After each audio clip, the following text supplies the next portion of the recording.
So my name is Robert Waggoner. I've been a lucid dreamer since 1975. I taught myself how to lucid dream back when I was in high school. And I was so happy when the scientific evidence validating lucid dreaming came out in 1980 and 81. And so it's great to be here today and present on this topic of lucid dreaming and the layered self. And so we'll get into this here in a minute. One thing I did want to say is for some of you who might not be familiar with the International Association for the Study of Dreams, we're a group that gets together every summer and has an international conference. This year it's going to be in Ashland, Oregon in June 2023. And so if you go to the website asdreams.org, you can learn about the Ashland, Oregon Dream Conference and sign up if you want to. It's going to be an incredible event. I'll be there. A lot of lucid dreamers will be there.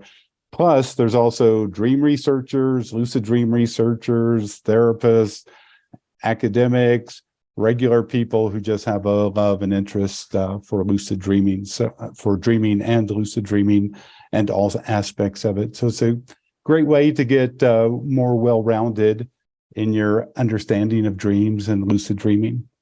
Also, I did want to say tomorrow we're going to have another Zoom event. That'll be with Janet Pidolato. She'll be talking about lucid waking, dreaming as a portal to afterlife communication.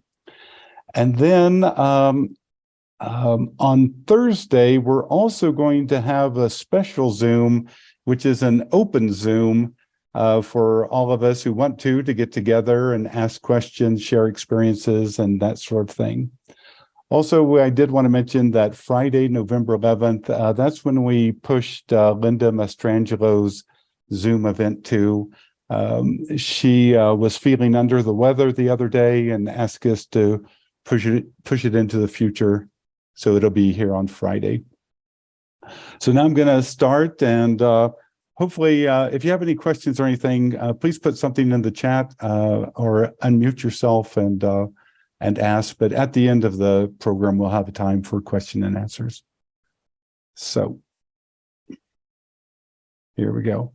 So when we think of the layered self, you know, what's interesting about the layered self in terms of Western psychology is oftentimes the first hint at the layered self comes from the work of Sigmund Freud in the late 1890s. And of course, we all know the iceberg metaphor of the conscious mind being the iceberg that's above the water, the subconscious or preconscious being that space that's just immediately below the water. And then there's the deep part of the iceberg that just represents the unconscious, which is hard or difficult to understand and all. But also Freud, in his kind of model of the mind, he also brought up the idea of the ego, and then this thing called the id, and then the superego. And he brings up other concepts like the libido and the life wish and the death wish and all sorts of things. But what I'm trying to get across here is it was in many respects through dreaming that psychology developed a view of the layered mind, that the mind just wasn't the conscious self, that there's more going on than just that. And so I think that's how we get introduced to the layered mind, through dreaming. Now, in this slide that Bob Haas has allowed me to use, we kind of get to a disciple of Freud's at one time, Carl Jung. And so he saw the ego self and the conscious self as that part above the water. And then there's kind of the personal unconscious immediately below the water. Then Carl Jung would say that there's a collective unconscious, even deeper, and with that connects with archetypes and that kind of idea. And then even deeper is this thing, the self with a capital S. And so here we get a kind of a different viewpoint of the layered self. And when we think of the self, Bob Haas wrote that it's the model of our whole self, and it's the organizing center of our entire personality. But again, it's deeply hidden in the unconscious. And so the conscious ego self normally isn't aware of that, except sometimes by how the results come about. Also, Carl Jung, as we recall, he came up with the idea of the anima and the animus, the male and female aspects of the self existing within the larger mind. But what I'm getting across here is just that this layered mind kind of comes about by people who study dreaming. And dreaming kind of gives us an introduction to there's more to the mind than just what our conscious awareness is aware of. So I'm going to transition and kind of get into how I just went as a lucid dreamer, began to get deeper and deeper into this idea of what constitutes the self and what are these various layers.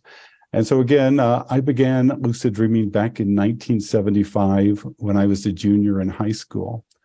So one thing that I began to think about as I got deeper into lucid dreaming were questions like this. Does lucid dreaming show other layers of the self naturally? And if so, what would be those kind of lucid dreams? And I began to identify that there were specific types of lucid dreams where you began to see kind of another layer of the self that normally psychology didn't talk about. So here are the specific types of lucid dreaming I'm going to talk about today. And I get into a little bit more in my written presentation, so be sure and check that out when you have a time. It's on the online forum. So one type of lucid dreaming is looking through the eyes of another while consciously aware within a lucid dream. So this was something that just naturally started to happen to me early on, and I'll bring up some examples here in a moment. The other are lucid dreams where you seem to be within a historic period or a historic event, or you learn something that later you can verify existed in history, but was outside of your conscious awareness, your conscious knowing. So we're going to get into that here immediately. Now, what I want to say about lucid dreaming, though, if you've read my books, you know that I have a little bit different viewpoint on lucid dreaming. I don't believe lucid dreaming means control. I think we influence the lucid dream. We manipulate our mind and our self within the lucid dream, but it doesn't really mean control. What it means more so is more aware relating. We relate to the lucid dream with a greater degree of awareness. And also we can begin to question and probe the lucid dream. We can experiment and explore. And so we have more awareness and an ability to relate. Also, when you get into lucid dreaming, I think what we begin to discover is deeper layers of the self. And that's why I call my first book, Lucid Dreaming: Gateway to the Inner Self. I discovered that in lucid dreams, you could just ignore the dream figures and ask a question to the dream, like, hey, dream, show me something important for me to see. And suddenly the entire dream would respond. And so you could say, in one sense, the unconscious mind responds, but in another regard, I just began to call it the awareness behind the dream. So in any lucid dream, people can play with that, and I'm sure some of you have. Also, what lucid dreaming taught me is the waking self seems a type of construct. You know, we kind of accept the self as something that just exists with us and part of us just from the very beginning.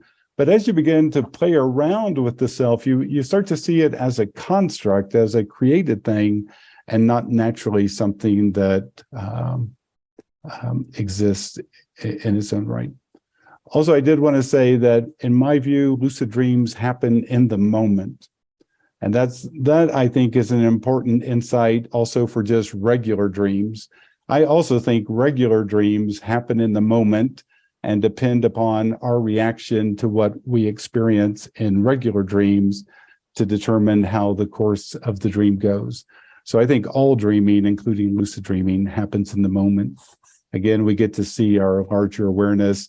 And basically what I'm trying to get to is lucid dreaming shows a dynamic interplay between the conscious mind and the unconscious mind, or this inner awareness. And so let's get into that.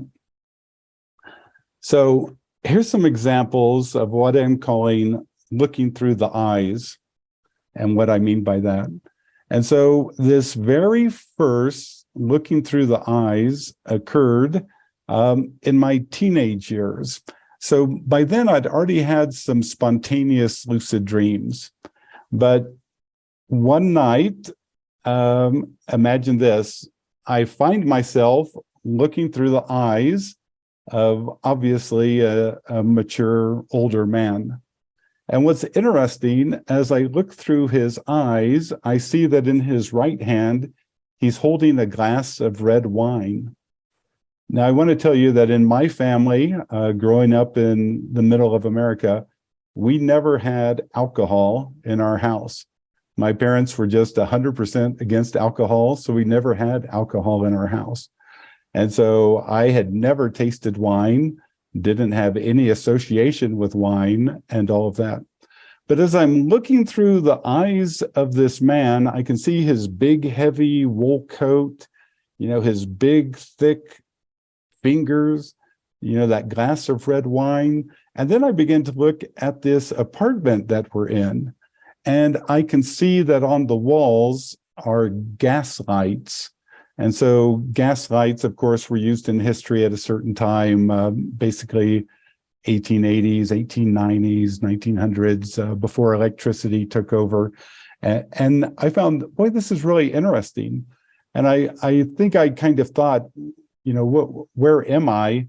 And I could get the sense that I was in the Netherlands with a port behind me. I think I was in Rotterdam, looking through the eyes of this man.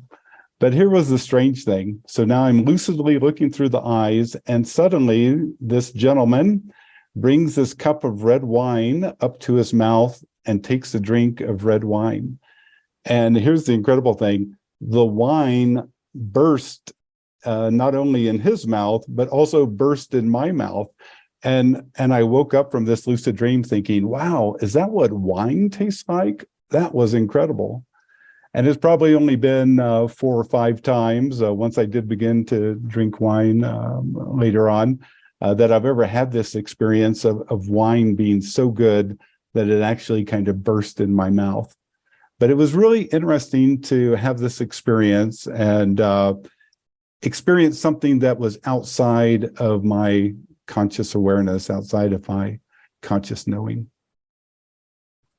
So at this point, I normally think to myself that at that time, I thought, why did this happen? Why am I seeing this?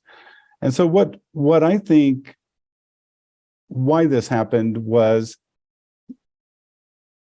in a larger way, these kind of strange lucid experiences are trying to educate us about the actual nature of the self. And it's trying to expand our viewpoint of what the self contains, and also start to get us beyond limited beliefs, or kind of being caught up in our own belief structure and not being able to get beyond that. And so when this experience happened, it started to make me question, why did this happen? What does this mean to me? Why am I looking through someone else's eyes? What could this possibly be? And so at the time, I began to think, well, maybe this has to do with reincarnation or past lives.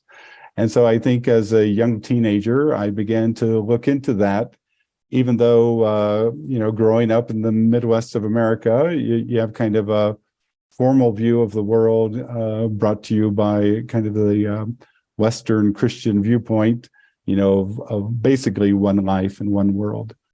But I think what this is trying to do is show us that the reason this happens is to kind of deconstruct that and make us question. It doesn't insist that we have a certain viewpoint, but it's trying to educate, it's trying to point to and allow us to start this questioning, investigating, determining to see if this has any validity. So here's another example that occurred after I began to lucid dream quite regularly in my teenage years, and also the scientific evidence for lucid dreaming came out around 1980, 81. So in this experience, I was looking through the eyes of this woman who was in a cabin, in a log cabin, and she's holding this really heavy, stiff white cloth. And so I'm looking through her eyes, and she starts to climb up these little stairs that are attached to the wall of the cabin. And she stops for a moment and looks out this small window to what's outside. And suddenly, basically, I see something like this, not exactly like this, but what I do see is this harbor view. And this is really odd because not only do I see a harbor, I also see these white masted ships moored off at a certain area. Their sails are down, but they're tall ships, obviously, you know, from the 1600s or 1700s. And so I can feel this woman's thoughts and thinkings, and I can tell she's really intelligent, but she's also has this kind of bitterness and sarcasm in her mind as well. And so in this lucid experience, I ask, where is this? And suddenly from behind me, a non-visible voice says, Gloucester. And so I immediately understand that this is Gloucester, Massachusetts. And then I think it's strange because I can tell that the mouth of the harbor opens to the south. And I think that's kind of interesting because, you know, why would the Atlantic Ocean be to the south? The Atlantic Ocean, as everyone in the Midwest knows, is to the east. And so I woke from this lucid dream and I thought, wait a second, that dream cannot be real because everyone knows the Atlantic Ocean is to the east, and I could see the harbor mouth was obviously to the south. And I woke up, and even though I grew up in Kansas, about 1,500 miles away from Massachusetts, I grabbed an atlas, I found where Gloucester, Massachusetts was, and I noticed that little harbor mouth opened to the south. So the view was correct. Now, the interesting thing about this, there's a couple of interesting things that happened. At that time, as a young guy, I always had a natural dislike for Boston and that area. I had never been within 1,000 miles of Boston, but I just had this natural dislike of the Boston area. And so all of a sudden that kind of explained this. And then I began to think, well, what was the deal with that woman? And then it occurred to me that her husband had gone to sea and never returned. And so now here she was. Was she divorced or widowed, or had he found another woman in another port, or was he ever coming back? So she was kind of this person who existed without much social class status, I'll say, even though she is very intelligent. And then I thought, well, what was that stiff, heavy cloth? And that's when I realized that was sailing cloth, that she mended the sailing cloth as a way of partially making a living. So I want to tell you, about 40 years after this dream, I visited Boston and decided to go to Gloucester and find this place. And I found the exact spot of what I had viewed. And as soon as I found the exact spot of where I had viewed this scene, All of a sudden, a nearby tree was full of crows, and they all began cawing just like crazy. But what was interesting is over here on the left side of the harbor way, the bay there, however you want to speak about it, what I saw were the ships had anchored there, and I could see their lines into the water, and I knew there were rocks there, that it was a shallow place, and that's where they anchored. And the only difference was I when I got there and found the place, I looked and saw where I had seen these tall ships anchor, but now it was a little island, maybe 8 feet above the water level. And I read that in the 1910s or 1920s, the city of Gloucester, Mass. Filled in this area because there were all these dangerous rocks, and they wanted to make it an obvious navigation area that people would go around. But that was the only thing that had changed. Otherwise, the view was perfect. The other thing that was interesting, I read the local history, and the beach I was on was the first beach where the British had established a small garrison, a small fort. So that was the first real settlement there. And where this cabin was that I was looking at was about 50 yards west of where the first fort was. And so it's really quite amazing to think about that. But again, in that early period of time, it's hard to know if the civilians were Puritans, were pilgrims trying to escape religious persecution in Great Britain, or what they were. But it's quite interesting that I could find this exact spot and verify it. So here's another example where I'm looking through the eyes along with family. And so I'll tell you what happened in this lucid dream. I'm looking through the eyes of this gentleman who's on a horse. And I look at the other horse, there's another gentleman on it, and I know it's my brother Paul, but we don't look like we do in this reality. We look like people in the Middle Ages on horses. And we're going through this forest in Central Europe, and we have to cross this stream. And what's great is that this giant tree has fallen over and created a bridge over this chasm. And so everyone crosses that spot. And then there was an inn that you could get something to eat at and stay overnight. And so on this horse, we cross the chasm and stop at this inn. And what I want to tell you is Robert Waggoner is looking through the eyes of this guy, but this guy from the Middle Ages is looking at this very dimly lit, candlelit inn.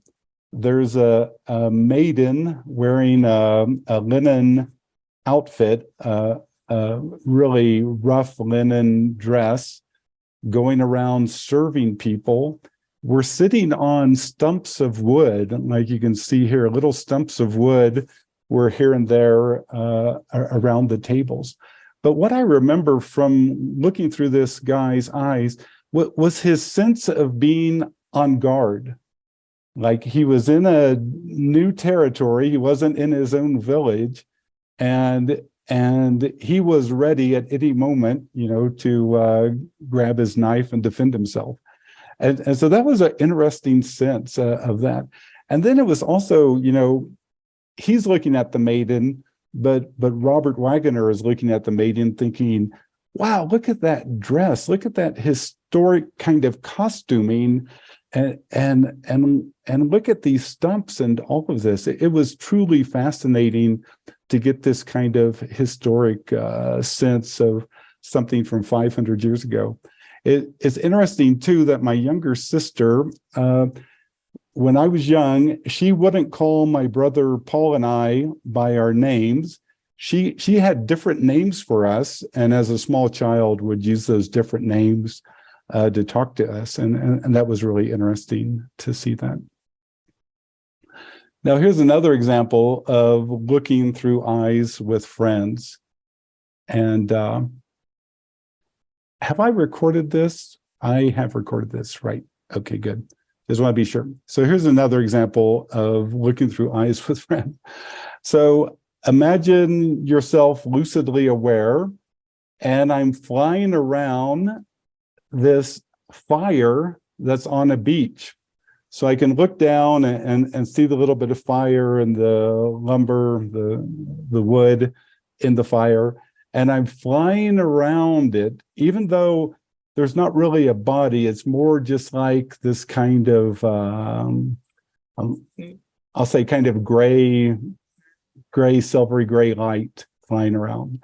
And then I look over and there's another smoldering area, and someone else is flying around it as well. And I immediately know that that's my friend Andrea's sister. And all of a sudden I think, what is going on here? Where is this? And I know it's on a beach in India. And I realize, oh my God, I think I've just been cremated. And I look around there and realize that this seems like a cremation scene and not like a normal waking experience. And when I woke up, I could actually find beach scenes there on the eastern side of India, where they actually sometimes would cremate people on the beach in East India. But it was interesting too in waking life. My friend Andrea's sister, really, I probably had 20 words with her in my entire life. I was good friends with her sister, but her sister and I, her sister Andrea, but she and I just never really talked. Then here's another example of looking through someone's eyes. So I remember I was standing there looking at a friend, and it was a male friend, but I knew that male friend was actually my good friend, Lucy Gillis, who helps me create the Lucid Dreaming Exchange or the Lucid Dreaming Experience magazine. And she and I have known each other probably for 30 years. But in this experience, I'm looking through the eyes of this guy, and he and this other fellow, who I know as Lucy, even though doesn't look at all like Lucy, they had this funny spiritual thing that they were doing. And I'll explain it. So I, or this guy, would hold an apple, and then he would drop it, and before he caught it, the other person had to transfer their awareness into the lifeless body at our feet and make it become alive. Can you imagine this? He's dropping an apple, and within those 2 seconds, that other person has to transfer their awareness into that lifeless body and make it become alive. And so my friend Lucy was transferring her conscious awareness into that. Now, I believe this is a Buddhist practice called Phowa, and really an advanced practice, but it was truly phenomenal to see this kind of activity go on, because I'll tell you, that is not inside my mind, my Robert Waggoner mind, as something, that I want to learn how to practice or do. Here was an example of looking through the eyes with community. And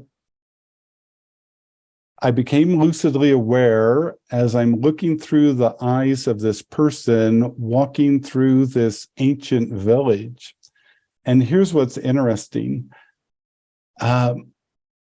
The homes are built into the side of some sort of canyon or something. And it's kind of this kind of look. So imagine walking along and you're seeing these kind of homes that are built into the sandstone of this canyon or whatever. And what was even more interesting was seeing the light of the candles, because I have to believe that these were olive oil candles, and they give off a special kind of very dim, but kind of beautiful gold light to them. And at that time, I began to wonder, where is this? And I got this sense of kind of that Syria, Turkey area. And so in the morning, later on, I began to look and see if there was some place that was even close to this. And I came across this community of, I think it's called Cappadocia in Turkey, that has these kind of homes that have been inhabited for thousands of years, that were built into the hillside, and there's special stone and sand right there. But anyway, it was truly phenomenal. But here's the one thing that came to me in that experience: the sense of tribal community. These were my people. And seeing this site was kind of like, it's not like, oh, that's my home and those are not my home. It was like the entirety was my home, that this was my entire community, that this was it as a tribal unit. And again, that's not really something that Robert Waggoner thinks about. I don't think of myself as being part of a tribal unit, but here I could really get that sense of what it felt like to be part of an interconnected village. It's almost like you're a collective gestalt in that sort of sense. Yeah. So I'm going to put away this chat. So here's another example of looking through the eyes. And here I got a sense of spiritual history. And so I'll explain what happened here. So imagine finding yourself looking through the eyes of a gentleman who's in a kind of hut. And he's sitting there cross-legged, and he has on these really heavy wool blankets and heavy wool outfit over him, because it's so bloody cold outside. It's incredibly cold outside. But this guy has in his hand a silver looking tablet that has like two or three leaves, and written on the silver tablet is a language that Robert Waggoner has no idea what this language is. And so I'm looking at this obviously silver metal book, and I see him turn a page, and there were only like 2 pages or something. It's very short. And he's looking at it very deeply and very intently. And so the Robert Waggoner self, looking through the eyes, asks, "What is this?" And I hear the Heart Sutra. And I'm thinking, the Heart Sutra? I know Buddhists have a Heart Sutra, but by that time I'd never ever read much of Buddhism, and definitely didn't know what the Heart Sutra was. So in any case, I wake from the experience. The first thing I Google is the Heart Sutra. And the Heart Sutra is very short. I think it's probably less than what we today would put in 4 or 5 pages. So it's a very short sutra. The main lesson in it is form is emptiness, emptiness is form. And then I thought, well, what was that?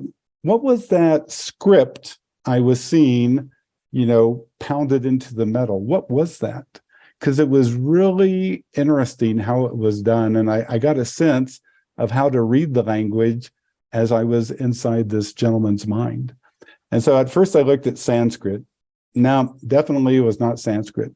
Then I looked at Pali, P-A-L-I. Definitely was not Pali. Then I just started Google searching ancient languages of India. And suddenly I found this ancient language that was used by traders between India and China for about 300 years. And I think it was from like the 3rd to the 6th century. and they have just tiny fragments of script of that ancient language. And there I saw some of the symbols that I saw that were hammered into this silver metal. And I was just blown away because as probably religious historians would tell you, that there was this back and forth between India and China, and suddenly Buddhism began to take off, and Buddhism was basically brought to China and began to expand out from there. But it was so interesting to see this metal tablet and see on it the Heart Sutra. Again, something I never would have imagined in my entire life, and also to see this ancient script, because I also got a way of how the symbol showed how the word was to be pronounced. And that's something that I don't think most languages ever take into account. Shaping the language to show the reader how to pronounce it, how to express it. That was truly exceptional. So I have one other funny looking through the eyes. And in this one, I found myself looking through the eyes of this gentleman. I think people were wearing basically loincloths as they were walking down this trail through the jungle. And I asked, where is this? And I got the sense of that New Guinea, Indonesia area. But here was the strange thing. I don't know if the gentleman whose eyes I was looking through was on psychedelics, but everything had an aura. Every tree, every branch, every plant had its own vibrating, intense aura. And it was so wild to walk down this path and see everything alive with its own aura. I just thought that was the most amazing thing, to kind of see the jungle alive in that way. And so it makes me wonder if this experience happened while the person was having some type of natural plant psychedelic experience. So now I want to get to a different type of layered self lucid dream. And these kind of layered self lucid dreams are becoming lucidly aware by virtue of some historic realization. You're having a normal dream, you become lucidly aware, and then you realize, oh, I have stepped into history. And so this lucid dream began as I was walking down a path down to a river valley. And I noticed the sandstone wall to my right and the pine trees and all. And I get to the bottom of the river valley and I look in front of me, and about 80 feet away are these people dressed up in 17th century clothing, French clothing.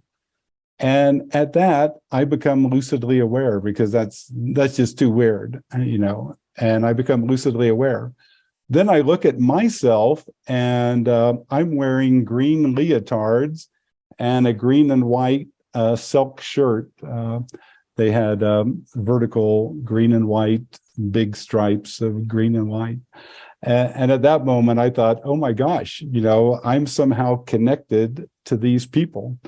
And so lucidly aware, I go over to talk to them. And I begin to ask the individuals, would you like to go flying with me? Would you like to go flying with me? And finally, one of the women says, yes. And here's the strange thing. She reaches with her hand and grabs my arm and suddenly takes me flying. So I wasn't using any mental powers of my own to go flying around this valley scene. Instead, she was doing all the work and taking me. And one thing that was interesting, we flew down the valley and I saw this giant chateau or villa, and from it was streaming this brilliant white light. And that really struck me.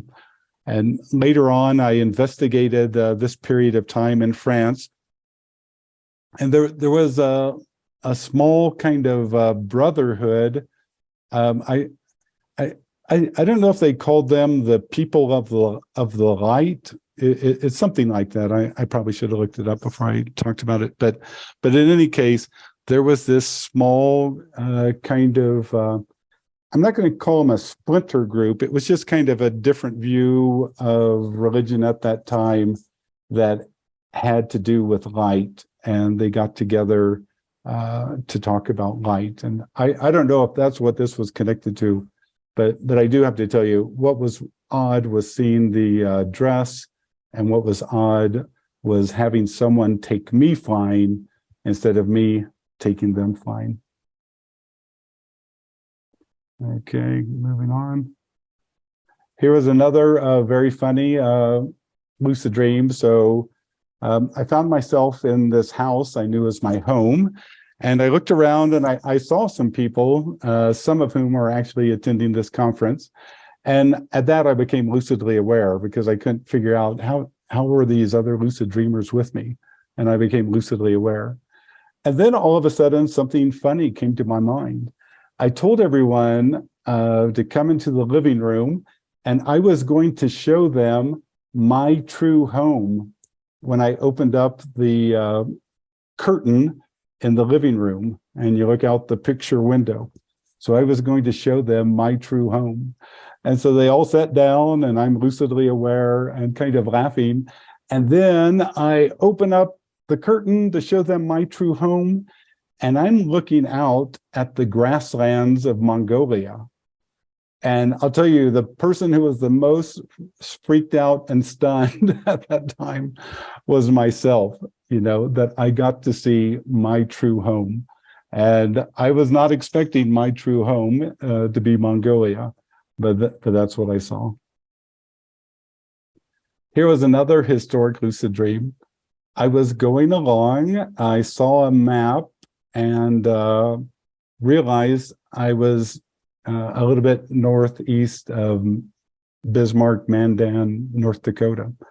And so I became lucidly aware at that moment and went west and came upon a Mandan, they were a tribe in North Dakota, a Mandan village. And so Robert Waggoner doesn't have any deep understanding of Mandan life, but I'll tell you what I saw. What I saw were these kind of huts that you see in this image. And also what was interesting, they had a central plaza, an inner plaza. And in this inner plaza, the men and the women were lining up to prepare to do a dance. And the women had reeds. So this is in the Missouri River Valley. So you'd get the cattail reeds, and they had put the cattail reeds all in front of their faces, the women had, and the men had a different costume on. And here Robert Waggoner is seeing this reed dance at a Mandan village in a time long, long ago. And the amazing thing is there's some of the early travelers across North America, like George Catlin, did paintings of the Mandan village.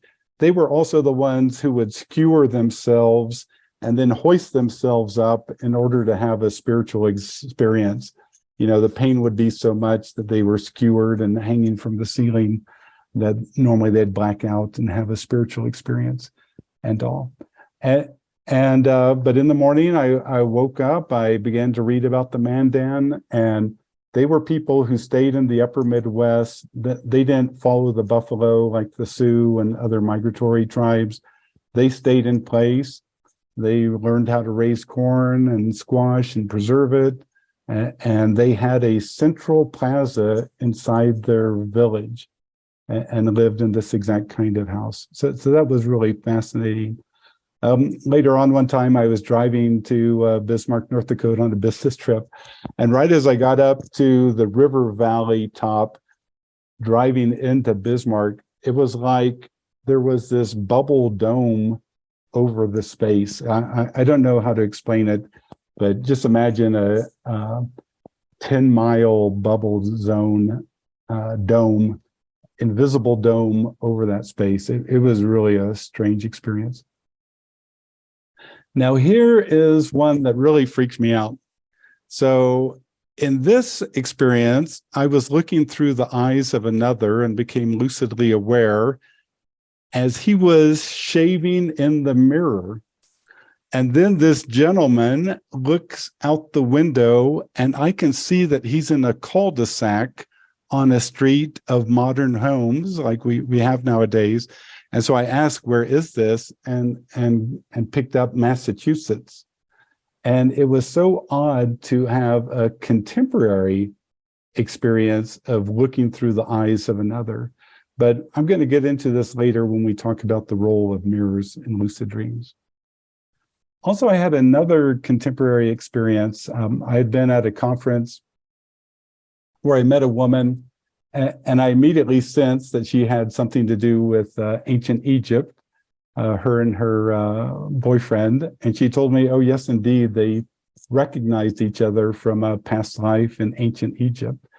And then as we got to know each other, she told me once about a horrible experience that she had as a young woman growing up. Anyway, about a month later, I became lucidly aware as I was watching this woman have the horrible experience. But now I'm sitting above it. In my left hand, I have a silver rod, and in my right hand, I have a gold rod, and across my lap is a green kind of special blanket. And it's like I'm sending healing energy to this woman, to her memory of this horrible experience that she endured. And so at the time, I didn't think anything about it until years later. I was in Virginia Beach, Virginia, and someone said, oh, you mean healing rods? And I said, what do you mean healing rods? And he said, oh, you know how you go see some of these ancient temples in Egypt, and these people are holding something in their hands, but you know, now 2,000 years later, what they were holding isn't visible. But what some people thought they were holding was what was called healing rods, and they use these rods to heal others. It's impossible to verify if that's what I was doing in that experience. I knew I was helping to heal this woman, but these gold and silver rods, I don't think there's any historic records of that. But there does seem to be this issue of people holding rods in ancient Egypt. So I always want to encourage people when you do lucid dream explorations to be rational about it and to try to verify things.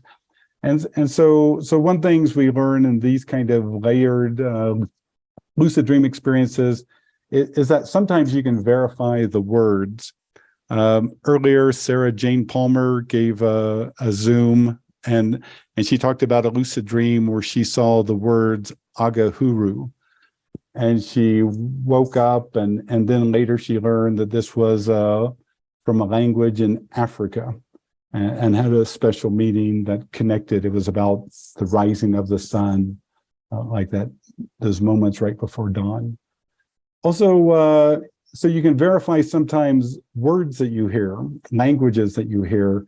You can wake up and Google Translate and realize that you heard something from a certain language. Also, sometimes these ancient scripts you can verify, like I did with that language that existed for about 300 years between traders between India and China. Also, sometimes you can verify the geographical area, like seeing the mouth of the harbor of Gloucester, Mass. That's not going to change a lot in 300 or 400 years. That's going to be pretty roughly the similar. And it was when I found the exact spot, I could line up everything and see that only one small thing had changed. Also, sometimes in these kind of lucid dreams, you'll see strange symbols or ancient symbols, and you can wake up and verify those. And I think that's really one rational way of approaching it. Also, sometimes you see foreign customs or ancient customs, You'll see dresses or costumes that kind of date stamp the period. But again, normally this is all outside of your conscious knowing, but apparently it exists in deeper layers of the mind. So here are some of the points that I want to consider as we wrap up. There might be a difference between looking through the eyes versus these kind of historic being lucid in the experience type dreams. The looking through the eyes might have a special meaning compared to these historic other experiences. Now this kind of also brings up the point in these looking through the eyes experience, when you ask, where is this? And hear Gloucester, who or what's responding when you make that question, when you make that request? And is it the other self, yourself, or is the responder what I would normally call the larger awareness? I'm going to vote for the larger awareness, but that's what I oftentimes wonder, because I'd ask a question as I look through someone else's eyes, and then I would hear the response. Here's some other reasons why I think this is important, and why I think a lot of us lucid dreamers are already having these experiences. We just don't realize it. So here's what I want to bring up. A lot of lucid dreamers become lucidly aware, and then they go and look into a dream mirror. And here's the strange thing. Half the time, they don't see themselves. They see a different view, a different personage looking back at them. And so this is kind of an interesting thing. Why don't they see themselves? You expect when you look in a mirror to see yourself. You know, your hair might be out of place, or, you know, your whatever, but you expect to see yourselves. So why in about half the cases when lucid dreamers look into a mirror, do they not see their own image? Are they seeing another layer of their self? In that particular lucid dream experience, is it not so much that Robert Waggoner is having it, but one of the layers of self that Robert Waggoner connects to that's having that experience? Like I recall one time looking into a mirror, and I was so stunned to see this Catholic priest in Spain, and he was not a very nice guy. And I'm pretty sure this was during the period of the Inquisition. He was not the nicest of people.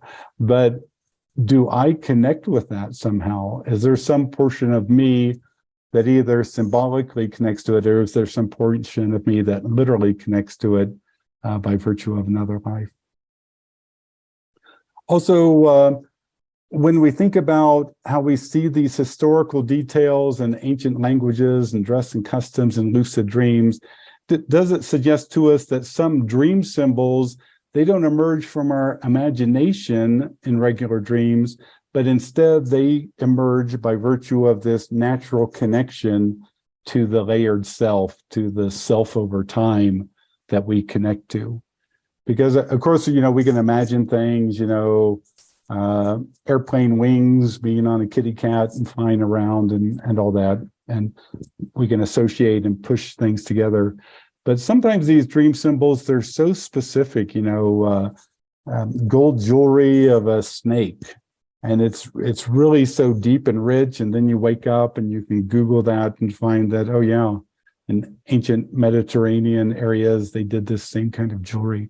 So where do regular dream symbols come from? I have to think some of them might come from this. So to finally wrap it up here, it makes me wonder if lucid dreaming shows us that more exists than this one life, that this life might, of course, be one of many. And there might be a theme that runs through all these lives. And it might be an educational theme, a theme of growth, a theme of somehow becoming our true self, our whole self.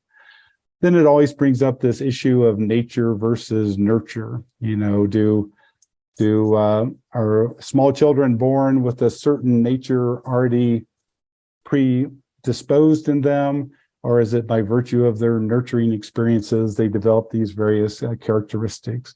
And here it would suggest that we come with a nature already partially embedded in ourselves, but of course we respond to our nurturing. And then you begin to think of your current self. One thing that was interesting when I had that experience of the woman who was with the sailcloth in Gloucester, Mass, and she was so bitter and sarcastic. After I woke up, I realized that my 18-year-old self had that same sort of bitterness and sarcasm on rare occasion. But when I met this woman and had this lucid experience, it was like that sarcasm disappeared from my life. It was like, oh, I see the connection and that's not me. And so it's basically ended. So sometimes it makes me wonder if sometimes in our life when we're not paying attention, the other selves poke up their heads and all. And so the final question would be, do more layers exist even beyond other selves in other times? Are there layers? And I think when you read in our forums, like some of the experiences by Kareem and Jesse Jacobs and others kind of bring up this other aspect of other dimensions besides this kind of human life experience that we have.